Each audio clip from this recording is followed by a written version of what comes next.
नमस्कार, मैं आपके साथ रंजना रावत और आप देख रहे हैं न्यूज 18 बिहार झारखंड। नमस्ते बिहार में बिहार की खबरों की बात करेंगे, लेकिन उससे पहले झारखंड से आई एक अच्छी खबर जो बेचैन 4 परिवारों के लिए खुशी लेकर आई है। बोकारो से आपको बड़ी खबर बता दें और बोकारो में धसी चाल में फंसे मजदूर बाहर निकले। तो देखिए ये बड़ी खबर और अच्छी खबर बोकारो से आपको बता दें, जहां बोकारो में धसी चाल में फंसे मजदूर बाहर निकले और करीब 65 घंटे बाद अपने दम पर चाल से निकले बाहर। बीसीसीएल की रेस्क्यू टीम ने खड़े कर दिए थे हाथ। एनडीआरएफ की टीम ने भी मौके का किया था निरीक्षण और आज सुबह से शुरू होने वाला था रेस्क्यू ऑपरेशन और सभी 4 लोगों के बाहर आने से परिजनों में खुशी का माहौल है। बता दें आपको, पर्वतपुर कोल ब्लॉक में करीब 65 घंटे से मजदूर फंसे थे। तो ये 2 तस्वीरें देखिए आप। अपने दम पर चारों मजदूर बाहर निकले। करीब 65 घंटे से लोग कहते हैं कि अंदर गए थे और फंसे हुए थे, 68 घंटे बाद वापस आए हैं। कुछ महिलाएं हैं, वो क्या कहना चाहती हैं? एक चीज बताइए, क्या कहना चाहते हैं आप? हम लोग कहना चाहते हैं कि हम लोग पूरा आसपास के आदमी खुश है। माता का हम लोग माता के आशीर्वाद से हम लोग सब खुश है। एक चीज बताइए, इतना 2 दिन अंदर रहा, क्या लग रहा था मन में? मन में बहुत सारा हादसा आ रहा था। हम लोग को उम्मीद नहीं था जो लोग मतलब सही सलामत है। तो कैसे सूचना मिला कि लोग निकल सूचना गए? मिला, हम लोग को माँ का आशीर्वाद, माँ गवाही दे रहा था। उन लोग को उधर से आवाज है जहाँ हम लोग जिंदा है, हम लोग सुरक्षित है। तब हम लोग अपना मतलब कै बजे ये लोग बाहर आया? पौने 4 में आया। आइए हम बात करते हैं ग्रामीण से। क्या नाम हुआ आपका? मोहसिन कुमार रजवार। एक चीज बताइए, कै बजे ये लोग वापस? हम उन लोग आया पौने 4 बजे। 4 बजे का वो अपना बेटा को बुलाया। मेरा मन में थोड़ा पाप आया, बोले कि भाई लड़का को बुला रहा है, मेरा साड़ू हमको बुला रहा है, कहाँ बुला रहा है? वो तो अंदर में है। तो उसके बाद हम किवाड़ी जैसे खोले तो चारों आदमी उन लोग भूत का ऐसा खड़ा था मेरा द्वारी पर सामने। तो उन लोग को फिर तुरंत हम लकड़ी उकड़ी जुगाड़ करके उन लोग को हरिम काली मंदिर का सामने आग जलाए। बोला कैसे निकला ये लोग? वो लोग बोला, हम लोग कांथी पकड़ के उन लोग सफा जैसे करते हम लोग दीवार को 4 गो टॉर्च है हम लोग का। 4 टॉर्च में एक टॉर्च हम लोग बंद कर दिया, 3 गो एक टॉर्च में हम लोग काम करने लगा और टॉर्च के सहारा हम लोग माल सफा करते गए और हम लोग पद ऊपर फेस से हम लोग निकल गए। क्या लग रहा है, चमत्कार हुआ? चमत्कार हुआ सर, ये बहुत बड़ा चमत्कार है। ये माँ काली का बहुत बड़ा चमत्कार है। देखिए हम बात करेंगे अनादि सिंह के पुत्र से, जो कल इन्होंने बताया था। एक चीज बताओ, क्या तुमको पिताजी बोला तुम जब वहाँ पहुँचा तो क्या बोले?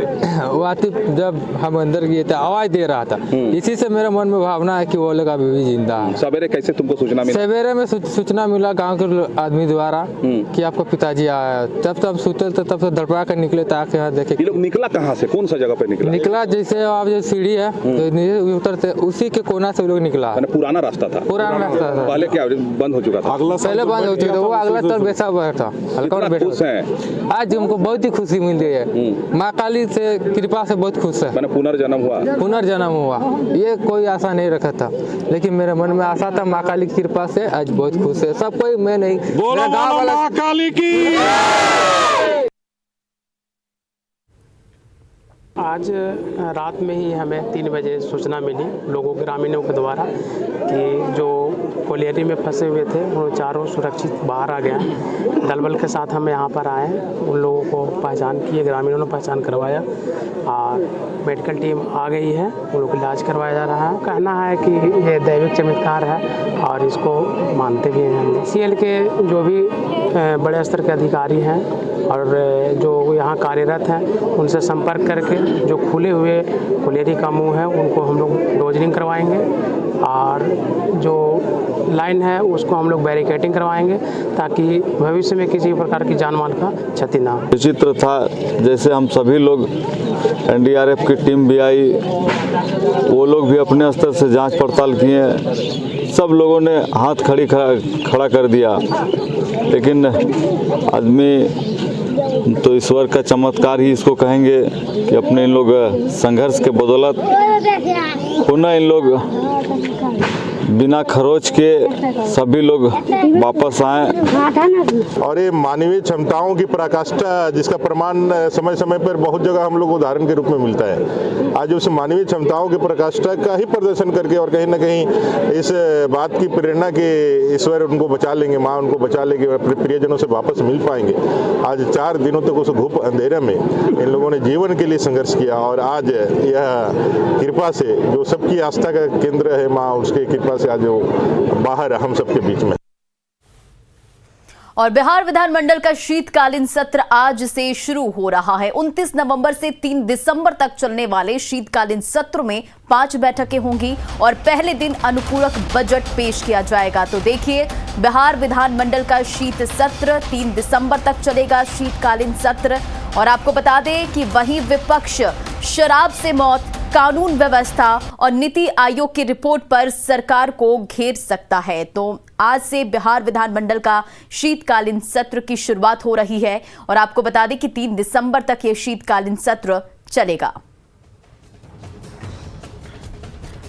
और आपको जानकारी दे दें कि 29 नवंबर से 3 दिसंबर तक शीतकालीन सत्र चलने वाले हैं और 5 बैठकें इसमें होने वाली है और पहले दिन अनुपूरक बजट पेश किया जाएगा। साथ ही आपको बता दें कि विपक्ष शराब से मौत, कानून व्यवस्था और नीति आयोग की रिपोर्ट पर सत्र में हंगामा कर सकता है और इसे लेकर हंगामे के आसार हैं।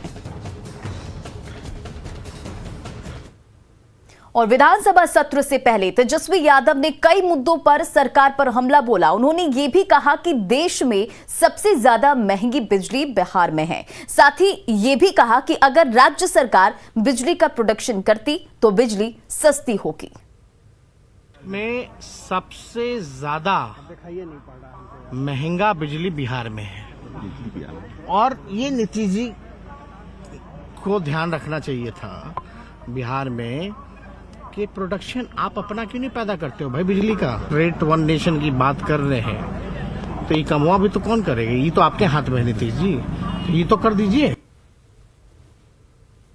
और अब बात शिक्षक अभ्यर्थियों के आंदोलन की। आज से आंदोलन करेंगे शिक्षक अभ्यर्थी और नियुक्ति में देरी पर आंदोलन, नियुक्ति तक आंदोलन पर डटे रहने का ऐलान। तो देखिए, शिक्षक अभ्यर्थियों का आज से आंदोलन और नियुक्ति में देरी पर आंदोलन और नियुक्ति तक आंदोलन पर डटे रहने का ऐलान किया है शिक्षक अभ्यर्थियों ने। शिक्षा मंत्री का आश्वासन भी बेअसर और पंचायत चुनाव के बाद नियुक्ति का दिया गया है आश्वासन। शिक्षा मंत्री ने कहा कि किसी के बहकावे में न आए।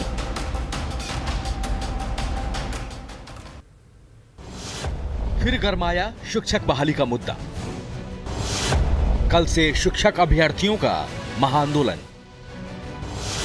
शिक्षा मंत्री का आश्वासन भी बेअसर।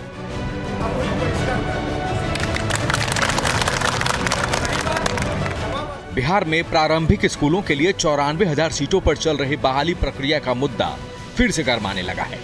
नियुक्ति की मांग को लेकर सोमवार से शिक्षक अभ्यर्थी महाआंदोलन करेंगे। पटना के गर्दनीबाग में पूरे बिहार के अभ्यर्थी जुटेंगे। अब हम सभी अभ्यर्थी कोई भी मौखिक आश्वासन में हम नहीं विश्वास करेंगे। हमें लिखित में चाहिए कि 38,000 जो इनका चयन हो चुका है उनको कब आप नियुक्ति पत्र दे रहे हैं।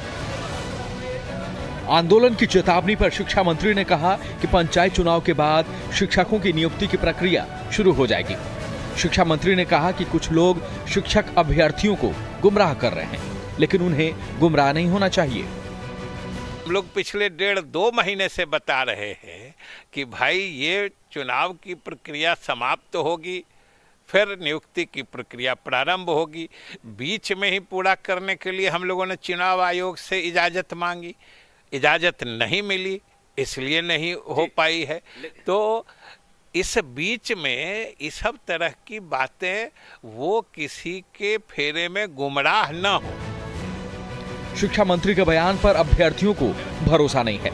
शिक्षक अभ्यर्थी नियुक्ति में देरी से नाराज हैं। उनका कहना है कि काउंसलिंग के कई महीने बीत जाने के बाद भी नियुक्ति नहीं, बस तारीख पर तारीख ही दी जा रही है।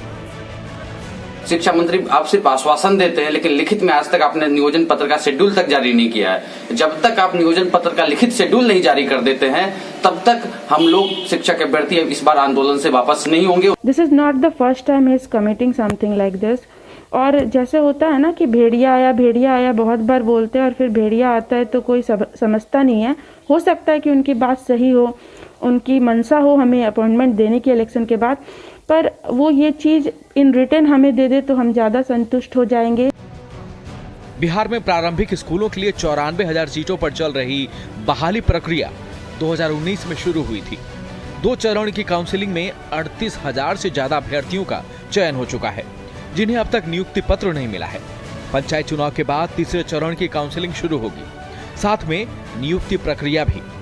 दरअसल शिक्षक की नियुक्ति में देरी का कारण बिहार में पंचायत चुनाव की शुरुआत हो जाना है, जिसके बाद राज्य में आचार संहिता लागू हो गई और नियुक्ति प्रक्रिया पर रोक लग गई। वहीं अभी तक अभ्यर्थियों के पूरे पेपर की सही जांच का नहीं होना भी एक कारण बताया जा रहा है। न्यूज़ 18 के लिए पटना से रजनीश कुमार की रिपोर्ट।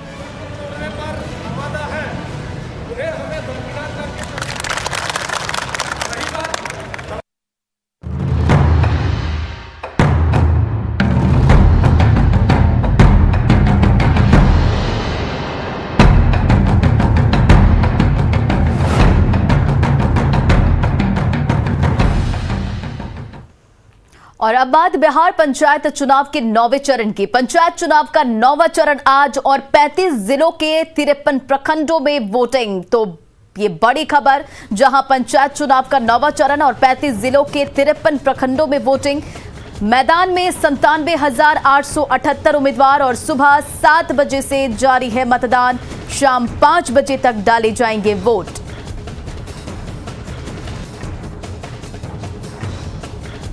तो पंचायत चुनाव का 9वां चरण, जहां 35 जिलों के 53 प्रखंडों में वोटिंग और मैदान में 97,878 उम्मीदवार। और आपको बता दें, सुबह 7 बजे से जारी है मतदान और शाम 5 बजे तक डाले जाएंगे वोट।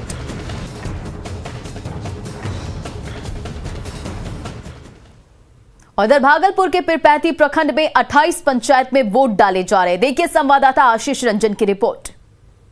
पंचायत चुनाव के 9वें चरण में आज जो है पीरपैंती प्रखंड के 28 पंचायत में सुबह से ही मतदान प्रक्रिया शुरू हो गई है। अभी मैं बसंतपुर मध्य विद्यालय बसंतपुर के मतदान केंद्र पर हूं और आप देख सकते हैं कि किस तरह से सुबह से ही महिला और पुरुष वोटर अपने मतों का प्रयोग करने के लिए वो अपनी बारी का इंतजार कर रहे हैं, लाइन में खड़े हैं। और जिस तरह से देखा जाए कि सुबह से ही मतदान केंद्रों पर लोगों की जो भीड़ है वो पहुँचनी शुरू हो गई है। बात अगर हम करें तो पीरपैंती जो है सीमावर्ती इलाका क्षेत्र है। ऐसे में भागलपुर जिला प्रशासन के द्वारा अतिरिक्त पुलिस बलों की भी तैनाती की गई है।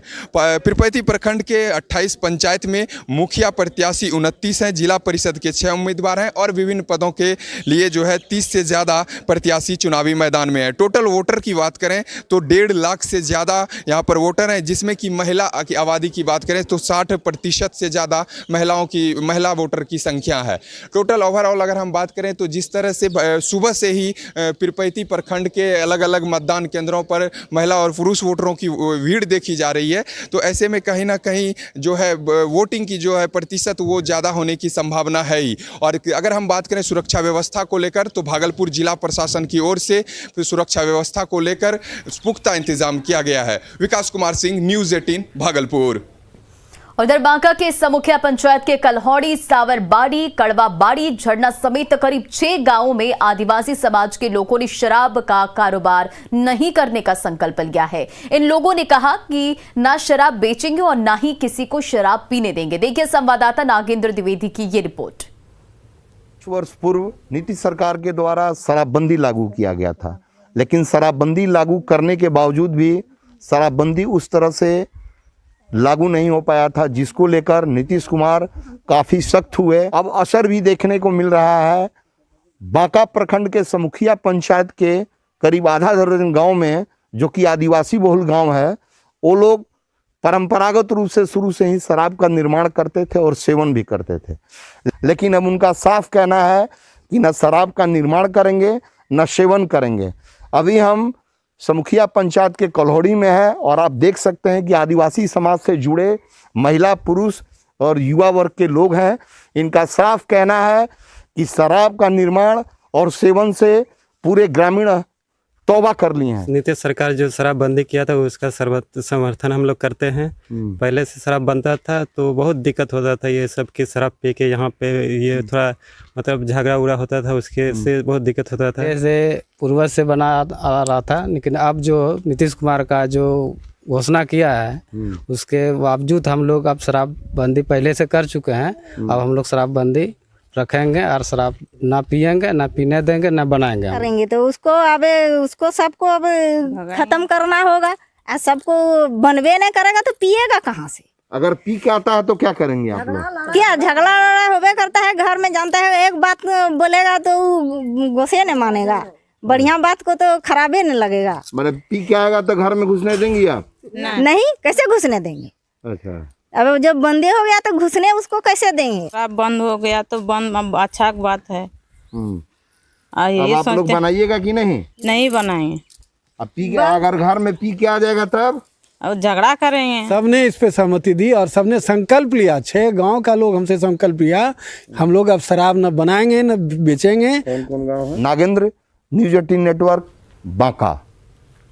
और इधर रोहतास में आरजेडी के विधायक फतेह बहादुर सिंह के आवासीय होटल बुद्धा विहार में छापेमारी की गई। डेहरी के एएसपी के नेतृत्व में विशेष पुलिस की टीम ने छापेमारी करने पहुंची और जहां अलग अलग कमरों की तलाशी लेने पर शराब की कई खाली बोतलें और डब्बे भी बरामद किए गए। सीएम नीतीश कुमार के निर्देश के बाद बिहार पुलिस एक्शन में है और लगातार कार्रवाई की जा रही है। जिस तरह से राजद विधायक के आवासीय होटल से शराब की खाली बोतलें मिली हैं, वो शराबबंदी पर कई सवाल खड़े कर रहा है। माननीय मुख्यमंत्री जी के द्वारा शराब के विरुद्ध ये जो अभियान चलाया जा रहा है, उसके तहत आज डेहरी पुलिस के द्वारा विभिन्न होटलों में छापेमारी की गई है और शराब से जुड़े जितने भी व्यवसायी हैं या जो कारोबारी हैं, डिलीवरी एजेंट्स हैं, उनके विरुद्ध सख्त कानूनी कार्रवाई की जाएगी। और फिलहाल इस बुलेटिन में इतना ही। बने रहे आप न्यूज़ 18 बिहार झारखंड के साथ।